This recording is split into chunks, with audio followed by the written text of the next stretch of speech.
bienvenue à tous. Dans la presse aujourd'hui, plusieurs interrogations.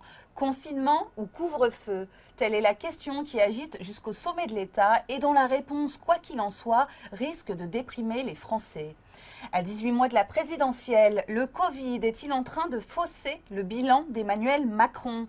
Enfin, moins d'une semaine avant la passation Trump-Biden, les États-Unis risquent-ils de s'embraser? On fait le point tout de suite dans Café Presse.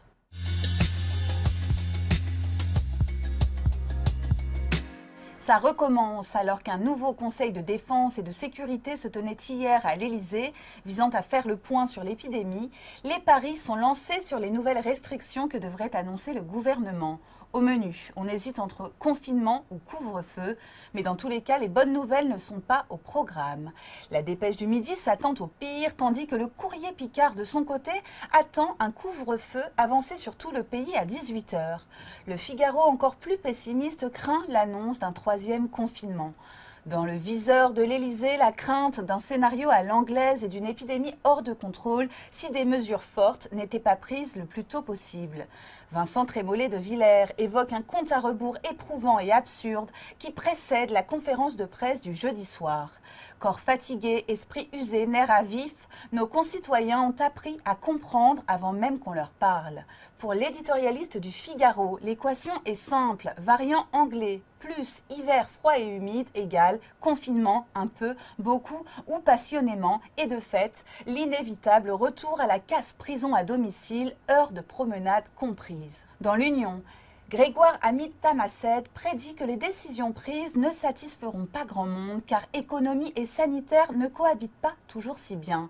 Si aucun consensus ne semble se dégager, même entre les spécialistes, tous s'accordent sur un point. Si on veut éviter un scénario à l'anglaise, il faut s'y prendre maintenant quand il est encore temps.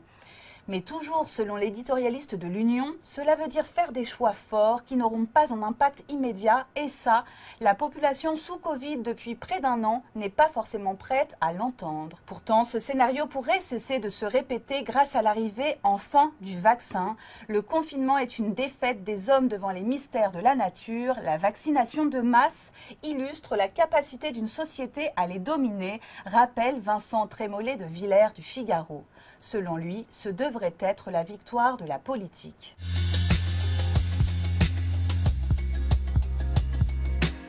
Et la politique, justement, peut-elle se limiter à la gestion de la crise sanitaire, aussi sérieuse soit-elle?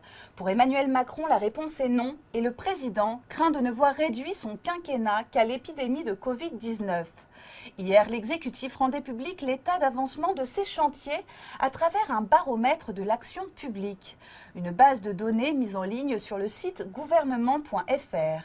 Habile procédé pour montrer que les réformes n'ont pas été suspendues et que tout ne se résume pas au Covid. Ce n'est pas un outil pour la présidentielle, assure-t-on dans l'entourage du président, mais un souffle démocratique. Pour Libération, si le président, pour le temps qui lui reste avant l'échéance de mai 2022, privilégie l'environnement et la laïcité, d'autres chantiers seront abandonnés. Alors qu'Emmanuel Macron a promis aux Français lors de ses vœux une année utile, Guillaume Tabar du Figaro s'interroge. Une année utile, très bien, mais utile à qui ? Et surtout, utile à quoi? S'il persiste et signe dans sa volonté de réformer coûte que coûte le pays, Emmanuel Macron risque, comme le souligne le journaliste, de se mettre à dos une partie de l'opinion publique.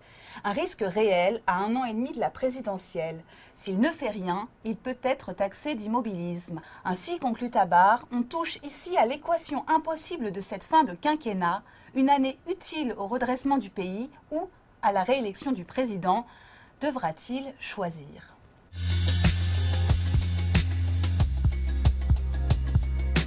Lui voit la fin de son mandat arriver à grands pas, mais ne semble pas pour autant sur le départ. Donald Trump s'est exprimé mardi, après plusieurs jours de silence, qui laissait penser que le futur ex-locataire de la Maison-Blanche s'était enfin résigné. Visé par une procédure de destitution, il a vivement réagi face à la presse avant de s'envoler pour le Texas.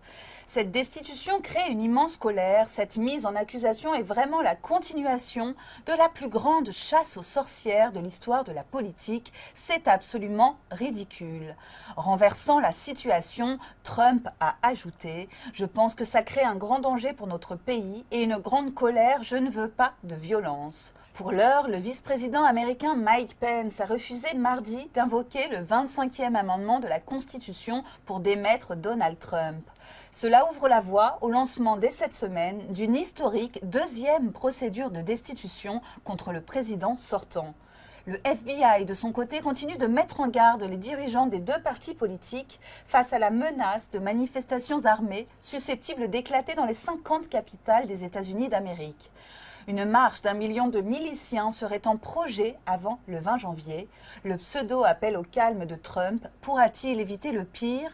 Il ne reste plus qu'à l'espérer. Bonne journée à tous et à demain.